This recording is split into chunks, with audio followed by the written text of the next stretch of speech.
What's up, everyone? I'm Zach, your host of the Auxoro podcast, where we sit down with music artists, athletes, entrepreneurs, and other interesting people to dive into the story beyond the surface. This week's episode is brought to you by The Aux. The Aux is a weekly newsletter bringing you the 5 coolest things that we come across each week. This can be anything from books to other podcasts to life hacks to workout tips. Just last week, we explored Joe Rogan's conversation with the mathematician Brett Weinstein, skincare, Jaden Smith's new album, and Sam Harris's breakdown of the Andy Ngo attack in Portland. If you're ready to take your cool to the next level, at least our version of cool, you can subscribe to The Aux with a link in the description of this podcast or by visiting auxoro.com/The Aux. That's AUX. Once again, we are a completely independent podcast and appreciate the support from everyone who tunes in each week. If you could leave us a rating, review, subscribe where you're listening, and share on social media and tag us, this helps us appear higher in searches, which means more people can find out about us. Even better, you can tell your friends. As an independent creator, it really does help get the word out, and we're grateful for the support. This time, we sat down with photographer Sam Dameshek for round 2 in person in the studio. We had Sam come by our studio in Brooklyn and had a wide-ranging conversation. We spoke about the shoot with Camila Cabello and Shawn Mendes, fitness, tattoos, the benefits of building long-term relationships in business, and more. Sam is an absolute beast at what he does, and hopefully this conversation can inspire a listener to pursue what they love and harness that purpose. So without further ado, here's our eye-opening conversation with Sam Dameshek.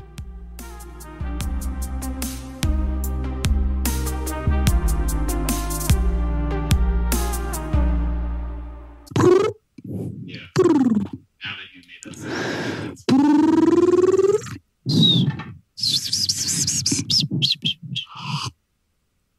So I wasn't really planning on starting with this, but I was going through your recent photos on Instagram and I saw the behind the scenes from Shawn Mendes and Camila Cabello. Yeah. Walk me through, from your perspective, what that whole day was like, that interaction between them. What were you kind of doing on set? What was the flow like? Because it was for the music video, Senorita. Yeah, and this was like, I think about what, Mom? Like, by the way, guys, my mom's in the studio, so I just want to say shout out to my mom. Shout out Sam's mom. She gets to be here, so that's pretty cool. Sipping on the black banana tea. Yeah, banana tea. We hook it up here. Exactly. I think that was like a month or 2 ago, which is crazy because I've been like sitting on that stuff now for so long. I got a last minute call to come and I showed up, and obviously I didn't really know what the dynamic was going to be, but like always with Shawn, it's just so chill. We're all just hanging out in his trailer like when he was off scene. It was filmed very much like a movie. Organization was crazy. Dave Meyers is a genius. So he was directing everything, and we were going scene by scene. It wasn't like the typical music video with the singing and dancing. It was very much like acted out. And I was so impressed with Camila, for example. She was so critical of herself and would rewatch a scene, and if it wasn't perfect, she would do it again. And I thought that was dope because it just shows, like that's the perfectionist side of both of them. And then other than that, yeah, we were just hanging out and bullshitting in the trailer and cracking jokes. And I just stayed there for the majority of the day and shot all the in-between moments, like them on set. The lighting was perfect, which was cool.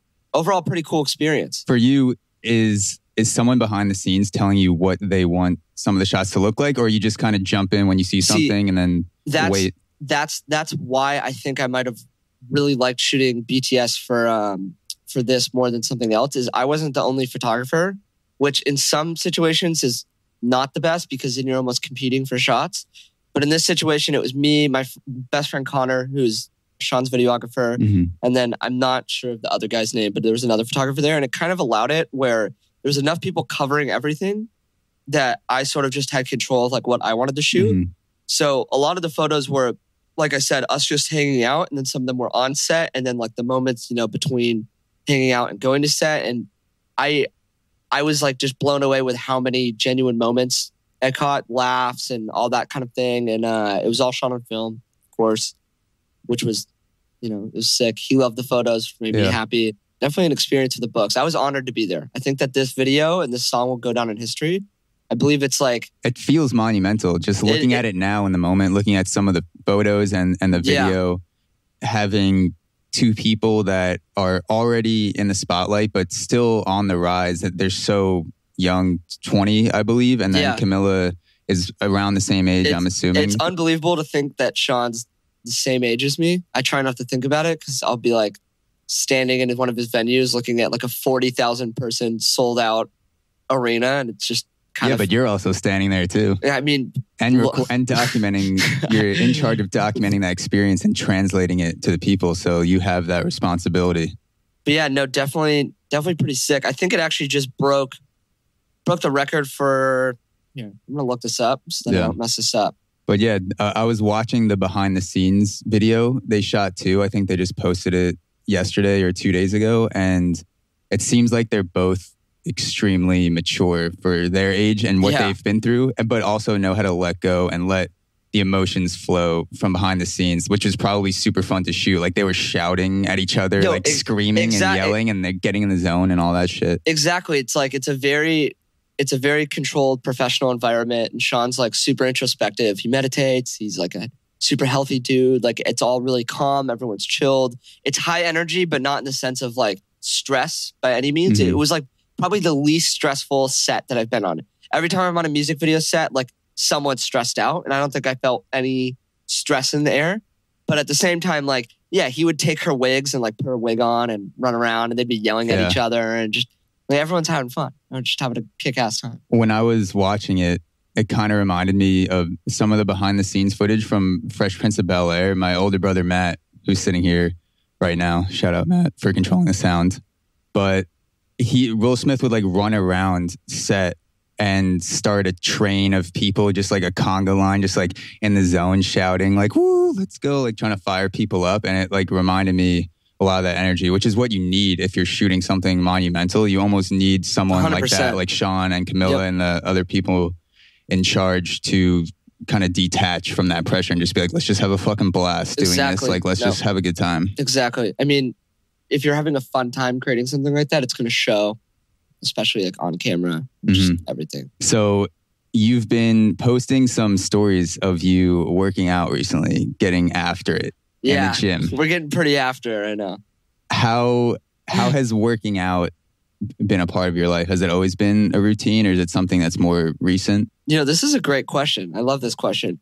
I can't remember if I mentioned it in the last podcast, but maybe a little bit. Like I might have glossed over it. I'm going to gloss over it again. I definitely went through like 6 months ago a pretty big awakening. I mean, my whole life I've never really struggled with any emotional issues other than like manageable anxiety. And for the first time, I kind of hit a wall where I felt like I understood, you know, what the importance of mental health is and like how easily that can slip away from you and what it does to your life. And of course, like, you know, everyone tells you like, oh, you should work out. And I used to be like a gym rat, and I stopped. I gained weight. I wasn't happy with myself. And I kind of saw that as an opportunity and an excuse to like start working out again. And it started very minimal, but then of course, like, I mean, I don't know.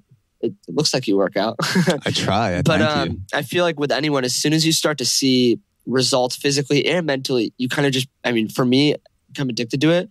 I'm an extremist. So like whatever I do, which is good and bad. I tell everybody that. But like working out, it's kind of one of those things where it's not like I can just do it once a week. Like once I get into it, I'm there like 6 days a week and I obsess over it and I have to eat really specifically and I want to. But anyways, it's been like a second interest. It teaches you way more about your health and like the things, what different things have different effects on your body. Like you learn a lot in the process. Learning's obviously super crucial.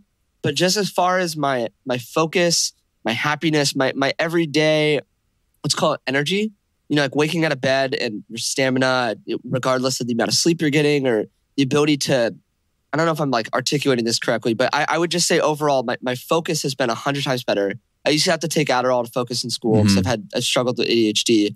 And actually from working out and cleaning up my diet, my focus has been, I mean, I'm not going to say impeccable, but it's been a huge improvement from where it used to be. And I'm sure my friends and my family can testify to that.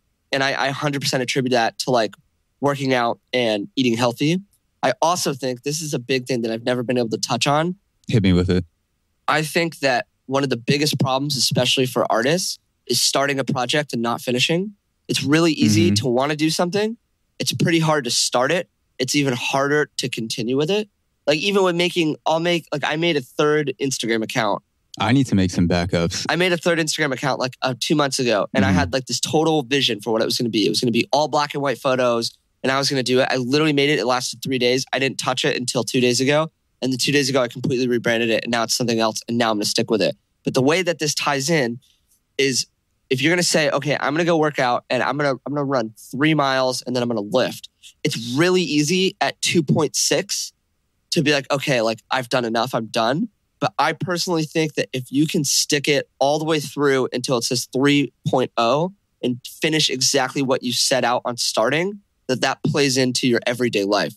I've noticed that if I do a class, it's an hour long and I'm getting my ass whooped, it's like, yeah, sure, you can leave 5 minutes early and it might not make a difference. But I just think that there's something about the principle of going start to finish and not backing out at any point. I think that attitude will really resonate with the rest of your habits. I think that attitude comes as well with falling in love with the process, like anything else. If you see fitness as an end goal where you say, I want to lose 40 pounds or I want to be 7% body fat, and you see that as the end goal, and once you hit that, that's where you're going to stop. It gets very easy to have that short-term mindset and, maybe stop at 2 miles when you're trying to run 3 miles, or once you hit that goal to start taking days off from the gym. But when you see it as part of the process, like I want to work out, I want to be able to work out and do things and be active. I like snowboarding. I like hiking. Yeah.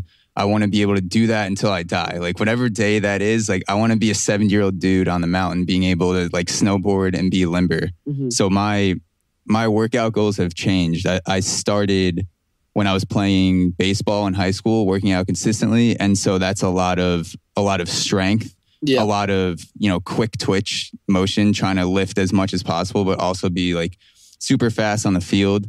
And now as that's progressed, that's kind of given me the foundation, but my goals are different. So I don't necessarily care about lifting hundreds of pounds anymore.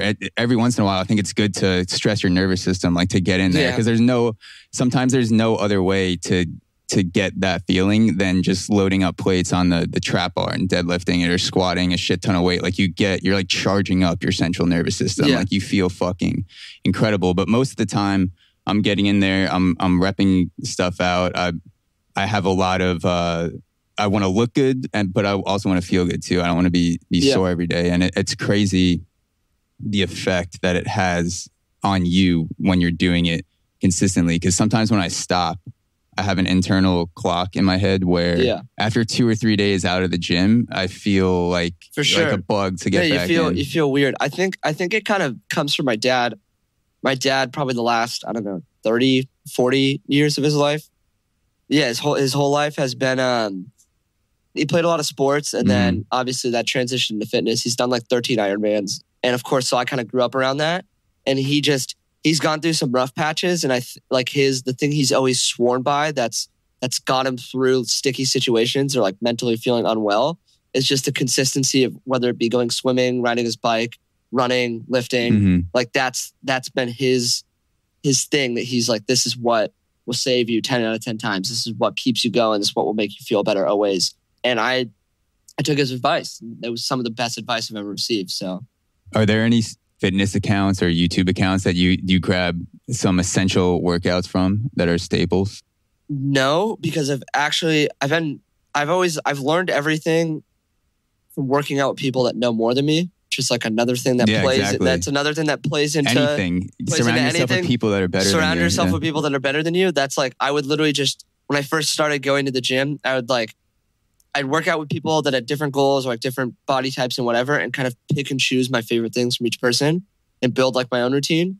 And now I'm lucky enough to have a trainer. I train with my friend Austin at Dog Pound in LA. I actually just went to the one in New York yesterday. It was pretty cool. Yeah. They have a cool gym here. We actually just interviewed this guy, Ryan Serhan, who does real estate around here, but he was showing me some videos of the Dog Pound gym. Yeah, it's pretty cool. Nuts. So now I've been training with Austin almost every single day at Dog Pound, and I'm learning a ton from him because, it's a professional. So now that you are in the position you are as a photographer and a creative, and you're trying to surround yourself with people that are better than you, does that get difficult because you are so well known now in the industry. A lot of people look up to you. It's coming from the bottom up where people are looking at your photos and they're saying, shit, like I want to be Sam Dameshek. I want to shoot like him, use his settings, things like that. Well, it's like, it's kind of interesting because I'm always trying to surround myself with people that are better than me, but it's rarely photographers. I feel like a lot of photographers I'm not going to say they're competitive. Yeah, they're competitive. And they're definitely pretty protective. And because of that, it's like, it's not too often that you'll become friends with someone that's like another level up from you, which sounds shitty. Mm-hmm. But like, I'm not friends with too many photographers realistically that are a step above me. Most of them were all kind of on the same playing field.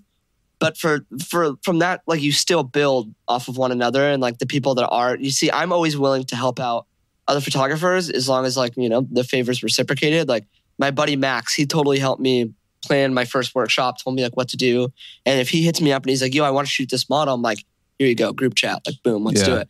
Or my friend, her label's Filthy Mouth Creative. We both shoot all film and we'll just be consistently exchanging like film questions and stuff of that nature. But as far as like hanging out with people that are better than you, I'd say, I don't know, like, I think it's people in all sorts of fields. Like whenever I'm in New York, my buddy Michael, his name's Michael D'Angelo. It's ironic because he's a painter. He doesn't have an Instagram, but I consider him one of the most intelligent people I know. And his list of films, like film recommendations and his music taste and everything is so eccentric, yet so important that every time I hang out with him, I feel like I come out of it enlightened. And I love people like that. Where we'll go to Soho House every night that I'm here and we just banter for 3 hours and just like literally, I don't even know, it'll just spiral and spiral and spiral. And we'll talk and talk and talk. And every time like we both come out of it with something. And I love those types of friendships and relationships.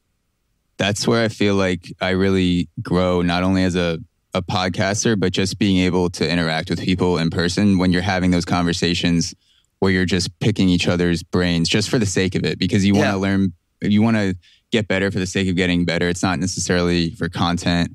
I was just with one of my friends this past weekend at the Belfry and we went in, he's single, I'm single, and we were both going in on the prowl, like trying to look for a group of girls and start conversations with them. And then somehow we got caught up in talking about philosophy, about this dude, Eckhart Tolle, who's a philosopher. He talks a lot about meditation and staying in the moment. And after an hour and a half, we just look up and we're like, fuck, dude, it's like 2 a.m. right now. We were just sitting at a table with people walking past us. Like we're just talking in the zone. But yeah, it kind of sucks when you don't get a chance to talk to as many people as you were planning to. But I don't regret that type of conversation at all, because it was such an eye-opening moment from his perspective, like learning what he's thinking and for him learning what I'm thinking, things like that. Yeah, for sure.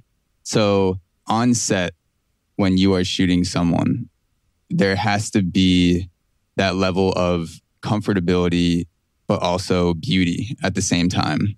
Are there any certain mindsets or techniques that you try to infer to the person that you're shooting to allow them to get into that zone of being super comfortable and just letting it flow? Like absolutely. I mean, music's a big thing. Like just play good music. Like that's a start. It's like the first. I always think like the easiest way to just initially like figure out where someone's interest might lie, or like try to find something you have in common, is like just start playing music and see if you guys vibe off the same stuff. And then also, I love dry humor. I think dry humor will open anybody up. Like, if you, what's your favorite type of show or type of comedy within dry humor? Do you have any go-tos? I don't really watch TV anymore, but like I love The Office. I used to love Family Guy, like that kind of thing. But yeah, I think dry humor is huge. Just like be funny, like lighten the mood. Don't take everything too seriously. Take interest in someone.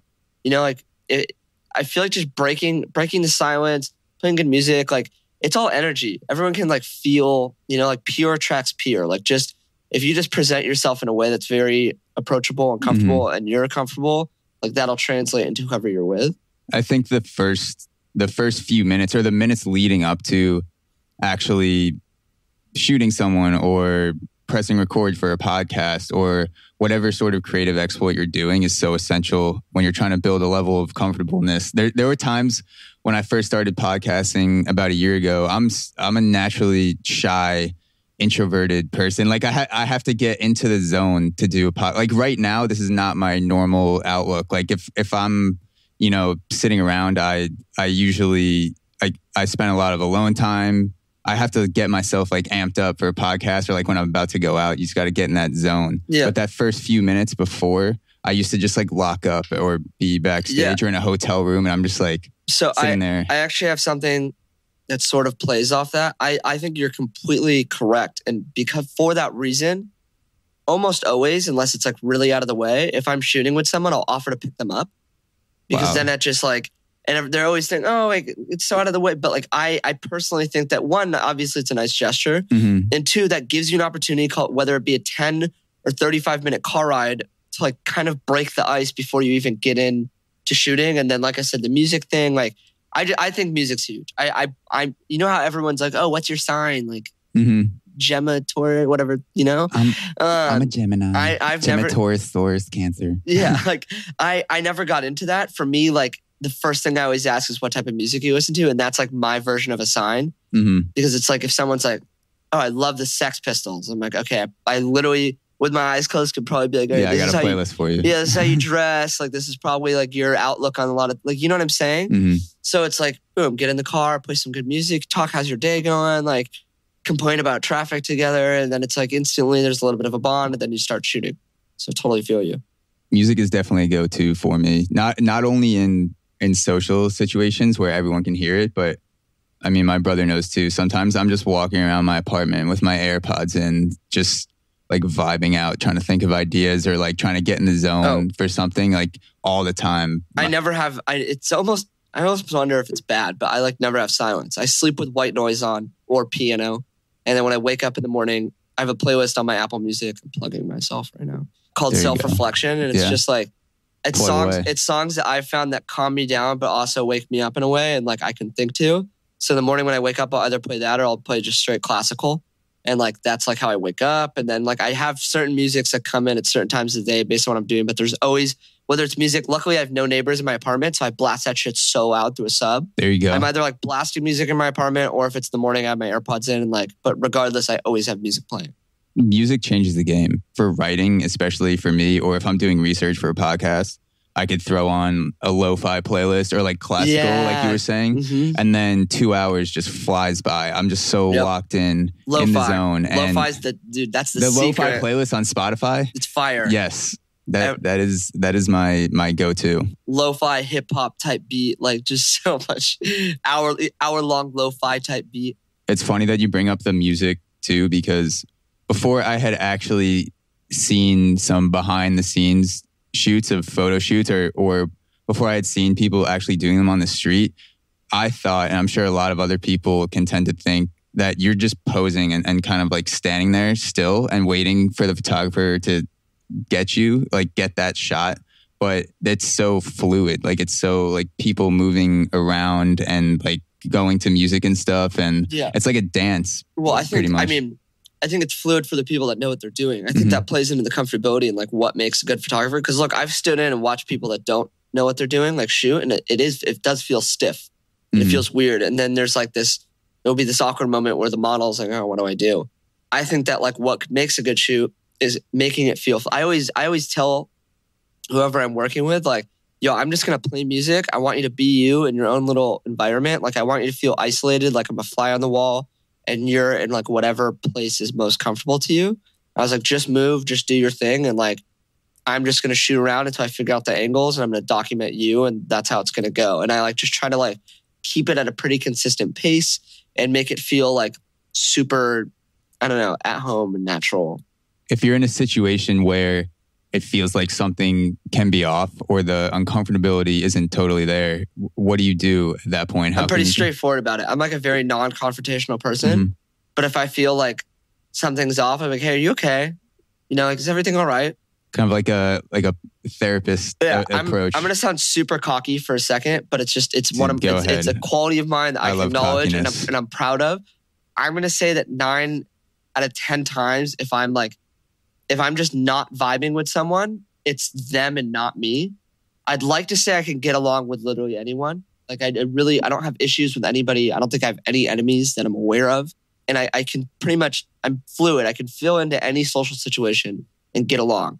So if I'm working with someone or shooting someone or around someone where I don't feel the connection, and it might not necessarily be apparent, but you can just feel it. Like when you connect with someone, if I don't feel that it's there, it's normally like some outside thing affecting it. Like maybe they've had a bad day or like there's something going on. And then sometimes the photo shoot turns into a therapy session. And like you have them get whatever they're feeling out and then you keep shooting. I can't tell you how many times I've just been like, let's take a breather. Like it looks like you've had a shit day and I'm glad that you made it here. But like, if you don't feel happy in these photos, you're not going to be happy about them.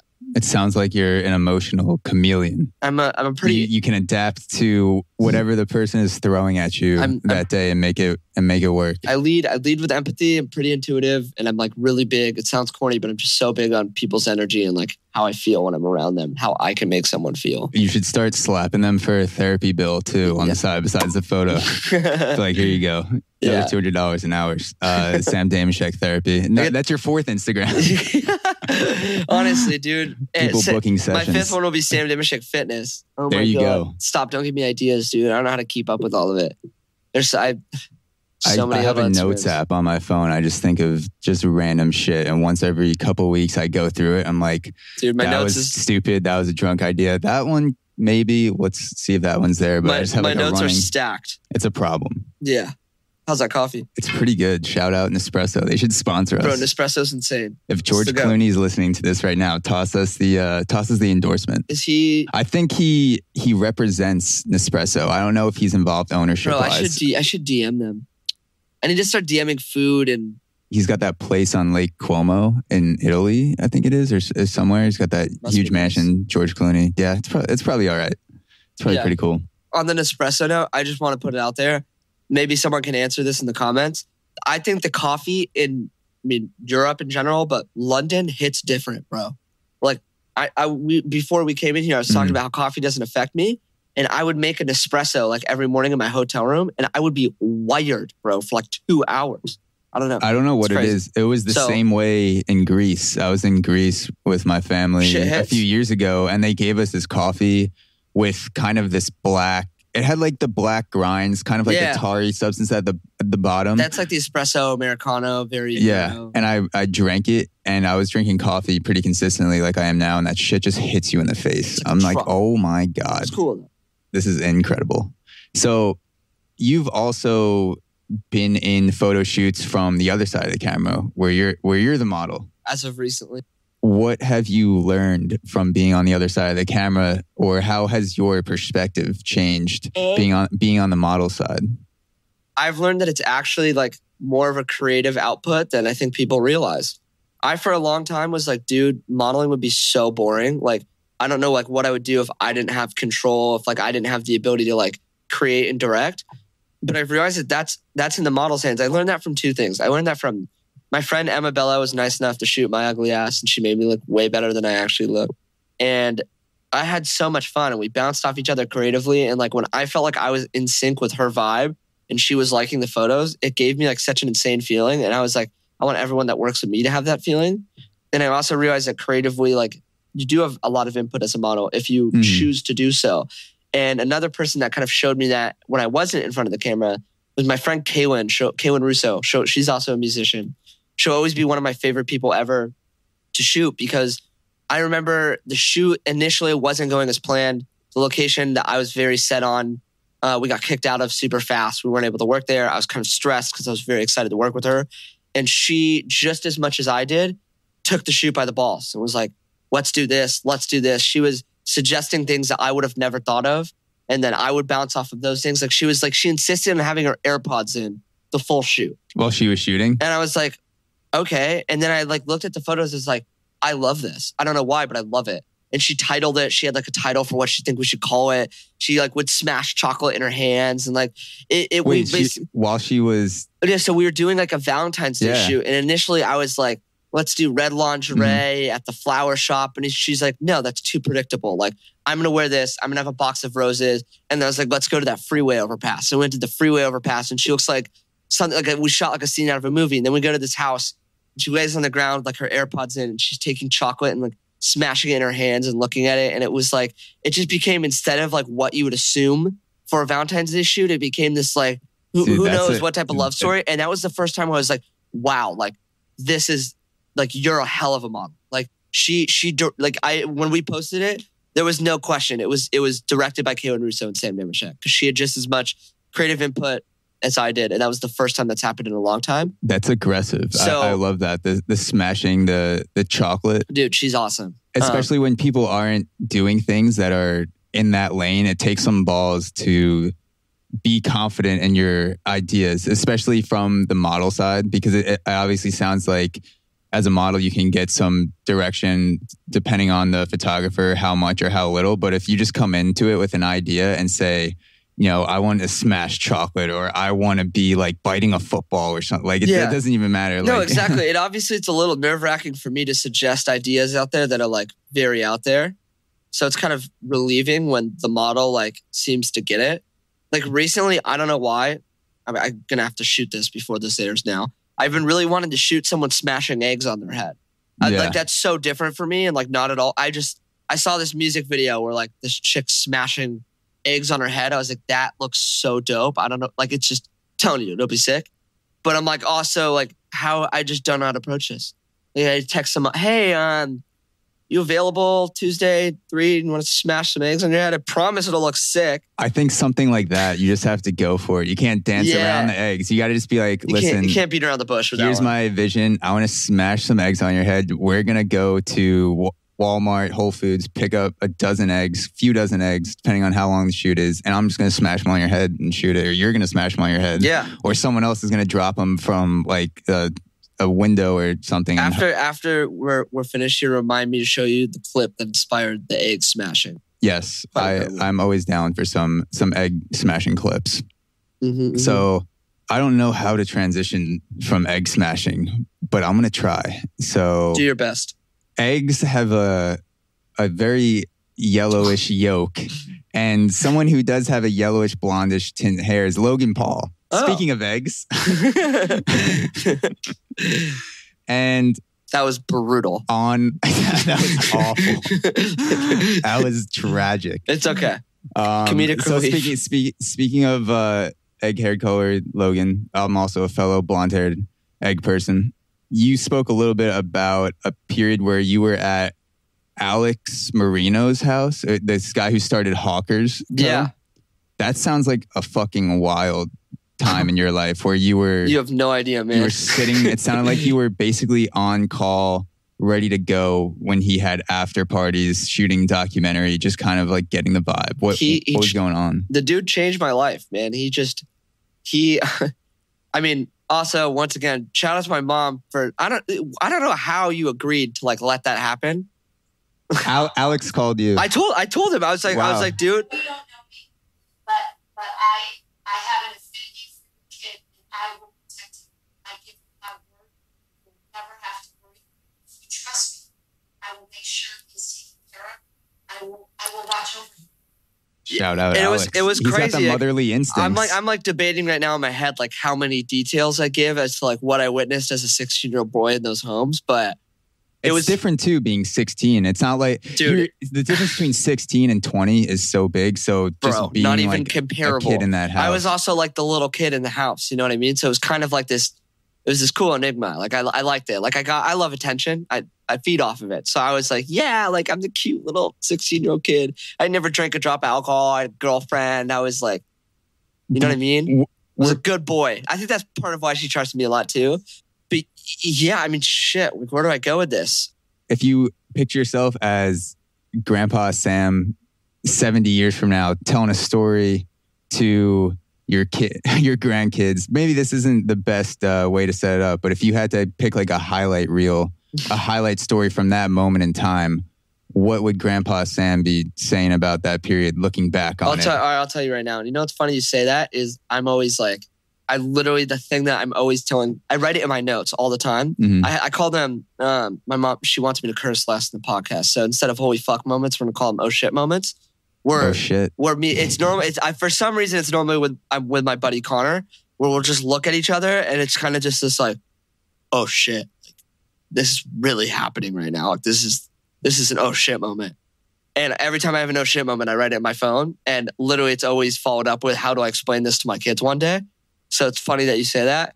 But dude, I don't even know. He's like whipping us around in his Lamborghini and we're postmating Katsuya and eating it in his bathtub. Like he's having these crazy after parties and I'm walking around telling everybody that my dad owns the house, and I'll see some dude in my room and I'll be like, hey man, like this is my room, like the fuck out. And like the dude will walk out and like, who is this? Someone would be like, with the camera just yelled at me. Someone will be like, dude, that's like a famous rapper, bro. And I'll be like, oh shit, well, it's my room. Like just tough guying it.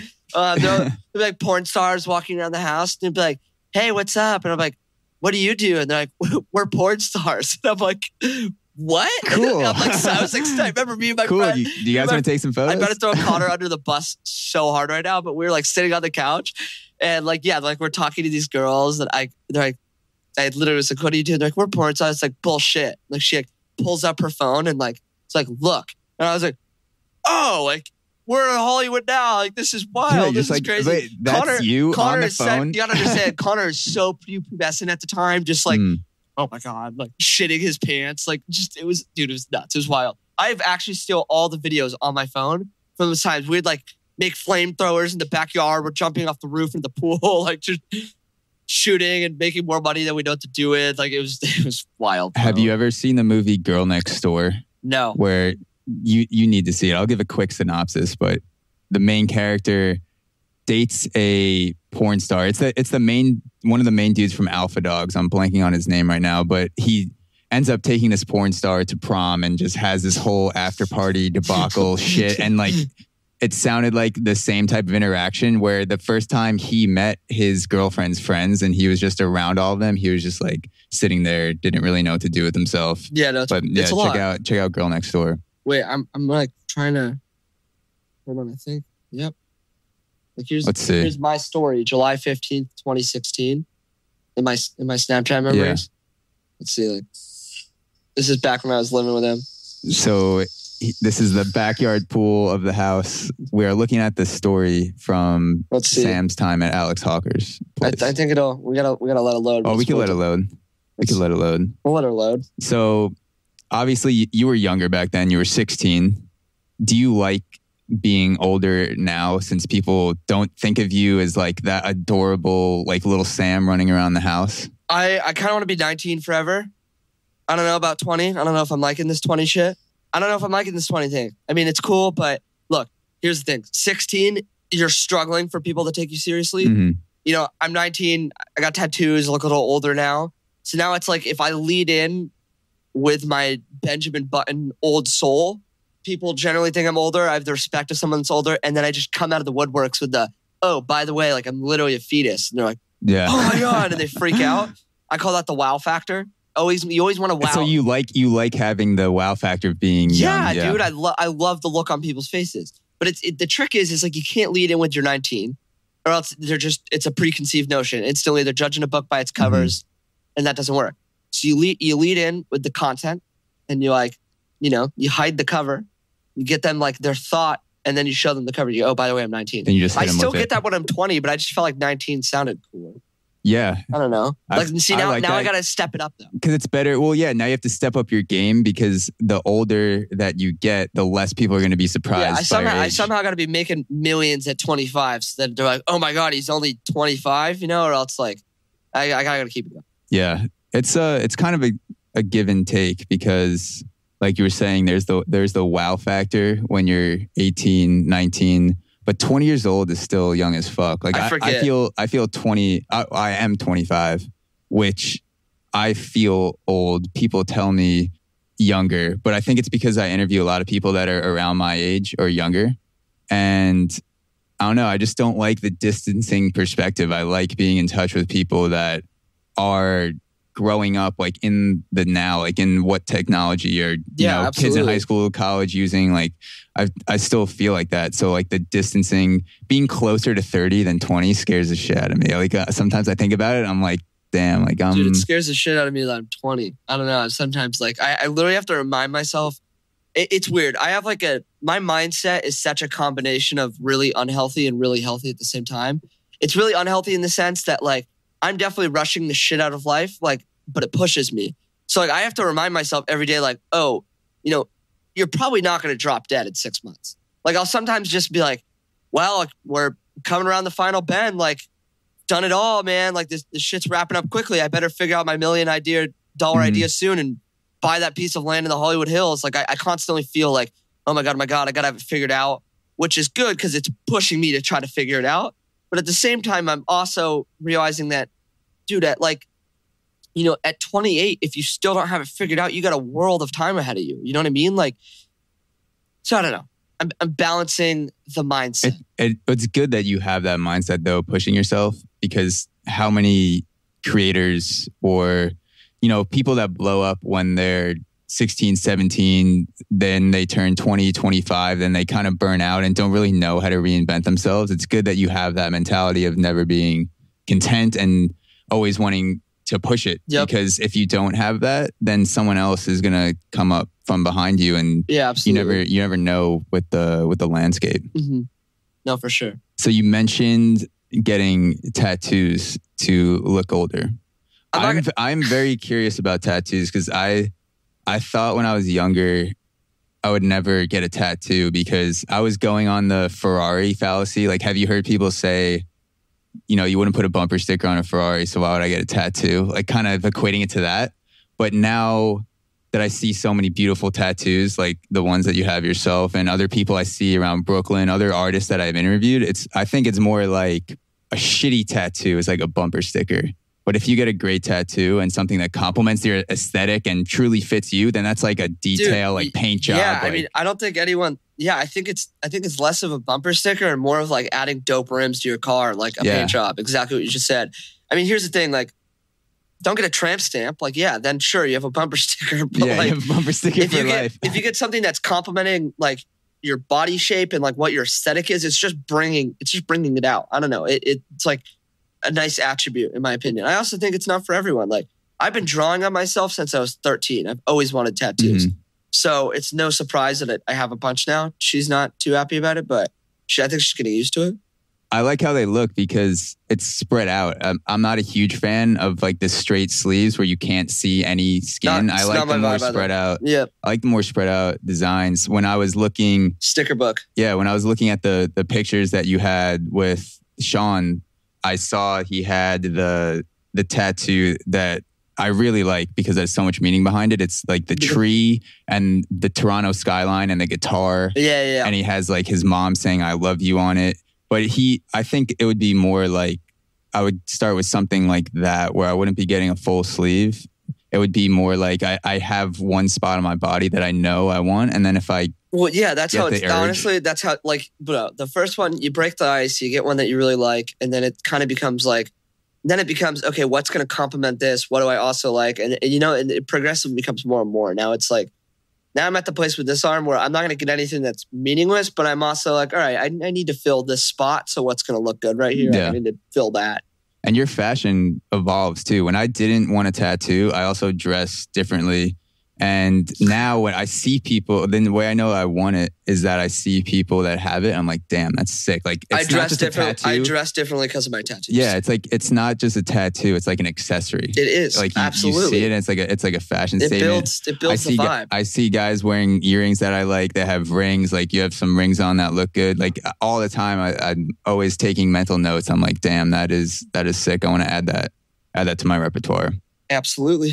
You mentioned last time that you wanted to open a coffee shop one day. Yeah, one day. What would your ideal coffee shop look like? Ooh, you know what I was kind of thinking is like I wanted to do something similar to Soho House or curated towards like artists and models.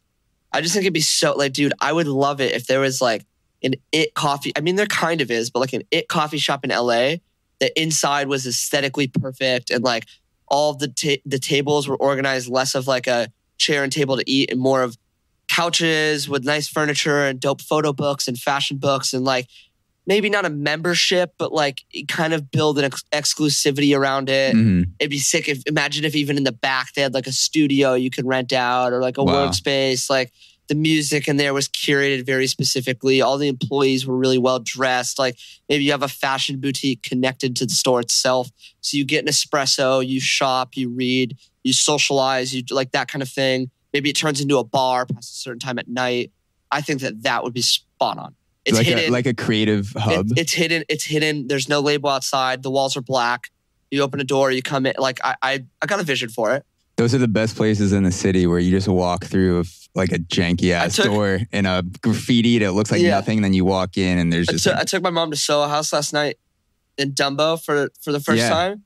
And it's crazy because like you walk through this little area of like restaurants and stuff and there's no labeling. And then you just walk through like a gold door and you're there. You just walk up on it. It's the craziest shit. I like the idea of having a fully encompassing creative hub. I've thought about a similar idea, not necessarily for a coffee shop, but now that I'm thinking about it, I do like something where you can, go in the front, get your espresso, get your tea, and then rent out a recording studio or a photography studio, something where you can just talk to people before a podcast. And then you're just like, all right, are you good? Like, let's just go back and record an episode. I think it'd be sick if it became a safe place for people that were influential. So you never had to worry about like someone breathing down your neck. It's kind of like what Soho House is, similar concept. And I don't know if it'd be cool to be able to shoot in there or whatever it may be, but just have some source of entertainment so you can spend hours in there. I mean, like, I think anybody in a city goes through this problem where when you're in a city, it's easy to feel like you have a million things to do. But dude, there's some days where like you just want a cool environment to go hang out in and work, and you might not have a world of things to do, but you just want a place to be other than your home. Yeah. I think it'd be sick to have that, like, whether it be there's a pool table in there and there's this and there's that, and like you can just kick it. I think it'd be sick. Because there's so much stimulus around the city sometimes. It's just good to get into a low-key lounge I also thought spot. about like how badly, I mean, not how badly I want to, but I always wished that there was a club in LA that had different theme nights. So like one night was like, there's a club in Ibiza called Pacha, and they do a night called Flower Power where everyone has to dress like they're in the 70s. The whole place is decorated like it's the 70s, and they have fake Elvis and like all these artists come and play. I would love it if LA, LA, they had one night that was like Austin Powers vibes. The next night was like rock night where they only served soft and dark liquors and you wore leather jackets and girls wore fishnets and it was super badass. And they played rock and punk. And then the next night was like a disco or like electronic, but like theme nights. Like how fun would that be? I don't know. How am I going to do that? I can't do that. So. In time, that could be so. The fourth Instagram is the coffee shop. Don't even get me started. Fifth is the bar. I'm gonna have 10 Instagrams by the time we're through with this shit. So as we start to wrap up, I want people to know about your workshop because I think it is incredible what you're doing, giving other people that want to learn to take photos and build up to having competence behind the camera, a place, an outlet where they can come and watch you work and learn about photography. How does the workshop work? Paint us a picture of the workshop with Sam Dameshek. I think the reason, I'm going to say what separates my workshop from other workshops and the importance that I'm putting into it is, I'm always preaching that you can't teach art. And obviously I do tap into like a lot of my preferences, not end all be alls, but preferences from an artistic standpoint where the workshop is concerned. What I'm more focused on is how you take what you love as a photographer and you build it into a business. What that looks like socially, what that looks like from a business perspective, relating with models, everything. I walk step by step through the process. I have a booklet. I have everything so people can take notes. It's a very in-depth, probably 2 to 3 hour long process where people can ask questions where I'm just diving into from the moment you decide, okay, I want to build this into the business to the time you're sending the email to the agencies, the brands, how you break that down, what type of applications you can use to speed up that process, drafts for emails. Once you get on set with the model, how you build professionalism, how you build comfortability. I think that the thing that's so important is it's 50% skill, but it's 50% how you run a business and what your social ability is, like the networking and relationships aspect. Bro, it's crucial. It's you have to know how to do it, or else you're not going to succeed. And I think that people think like, oh, if I'm the best photographer, I'll be good. But realistically, that's not it. You need to be just as good at the social and business aspect, if not better. And in fact, you could probably be a not great photographer, but if you kill it socially and you understand how to brand yourself, how to market and everything, you could get so far. So that's like what I really, really tap into. And I want my workshop to be more curated towards. The relationship aspect is huge. I can't tell you how many times if I'm getting advice from people, whether it's in the business world or the music world, whatever career path that person's in, every single time they always hammer home the point is that you can get projects and be able to shadow people just because they like you. Like you may be okay or terrible at what you're doing, but if someone likes you, they'll give you an opportunity. Yeah. And for sure. I'm watching a movie. I always fall asleep because I always watch movies right before I go to bed. But have you seen the movie Almost Famous? No, I haven't. Okay, well, I was told to watch it because my manager was like, dude, you're literally the kid in the movie. Like, you have to watch it. And it's about this kid who's like, he's a writer. Like, he wants to write about different bands and interview bands. And like back in the day, bands hated interviewers and writers because like you could technically just completely like destroy someone's whole branding with twisted information. Mm-hmm.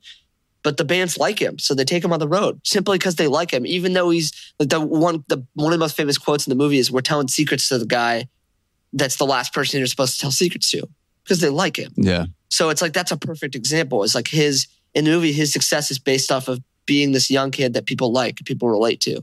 Well, I think one of the things that you do so well and something that I try to do with podcasting is that you use photography not only as a creative outlet and a passion, but a tool to place yourself in the circles of people that you want to associate with. And it took me a little bit to realize that podcasting could be a tool like that, but I don't think that there are many people who are out there right now in high school, college, whatever level that don't realize how much of an asset.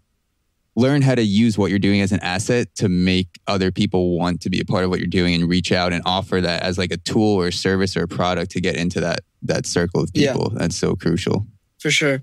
So to end off, I wanted you to walk me through a couple pictures. You don't have to get this on film because we can screenshot it for the video. So the first one we talked about a little bit. This is the one with Shawn and Camila sitting in, it looks like a diner area. Yeah, it's a diner in Silver Lake. What runs through your mind when you see that photo? What was going on? This is fucking iconic. That was the first thing that came to my mind is, holy shit, this is textbook, bro. But dude, the lighting was just perfect and like the vibe was sick and I was kind of just firing away. I wasn't like that one. I didn't even like that one was so cool to me. I posted it because it's a little different. It's a little farther away, less detail. It's kind of mysterious. And like, I didn't realize how sick it was going to come off. It's really hazy and like dark and like. But it plays into the vibe. Exactly. Is this on film? Yep. So you don't see this right away then? No, I didn't see it for like, quite a little bit. That's crazy. But I'm sure with the lighting and everything going on, when you are shooting, you have to know this is coming out fire. Like this is unbelievable right now. I mean, you just gotta like you learn to like know your camera and know like what certain light and certain film and certain things are gonna do, and that's like kind of the beauty of film is like, you know, you get as you learn and understand what's gonna work the best, you like know exactly what to do in certain situations. That's a good photo. I love that one. So this one is Halsey goofing off on a plane. And I love photos like this. A jet. A PJ. She's goofing off on a PJ. And I love photos like this because it's super in the moment, just to preface it. Yeah. What was going on at that time? That was somewhere in between London and Paris on the plane. And we were all pretty sleep deprived, I'd like to say. That girl works her ass off, bro. Like she's always grinding, always hustling. So hard, especially with like the release of her new song, which is a banger for the record. And we were flying to the BTS show in Paris from London. And she was just like, you know, when you hit that level of like deliriousness from being sleep deprived. Dude, you're so tired. You're just like, you don't know what's going on. Bro, we're on the plane and she puts on a face mask and then I wish I had them. But you know, like trillers, like where you like dance and play a song. Yeah. She like set up her phone. We're all like dancing and making trillers on the plane. And she's just rolling off her seat and jumping around and just being a goof because she's a little kid. And of course, I had to cover it. So the last one we have here, you might recognize this guy. Look at you and your hyperlinks. Oh yeah. shout out to hyperlinks and tiny URL. Yeah. What is going on? This is the photo shoot with Emma Bella. Yeah. That. Ooh. I mean, for me, this is like, I think I wrote something about it in the caption, but my whole thing here is like, who's the man in the mirror, pretty much. Just, I think that's like a very important thing, is to that plays off self-reflection and just consistently looking at yourself in the mirror and making sure you're happy with the person you are. And if you're not happy, understanding and accepting that you're not perfect, look at why you're not perfect. You know, like, I think it's good to just go, yo, this is a bad habit. And maybe I don't have the strength to correct it right now, but at one point I'm going to correct this. You know, I think that that's a very like reasonable mindset. So for me, those photos meant a lot because I'm just consistently trying to look at myself and understand how I act and how I go through life. And I'm wearing eyeliner, which I just thought was sick on my Johnny Depp That is shit. sick. It looks like you're in a very introspective mood, like genuinely looking yourself in the mirror, like, yeah, who is this guy? Who's that guy? Who am I? The eyeliner is the perfect compliment. I wish I could pull off eyeliner. I need a couple tattoos first. Yeah, man, you could do it. But yeah, thank you for taking the time to stop by the humble abode.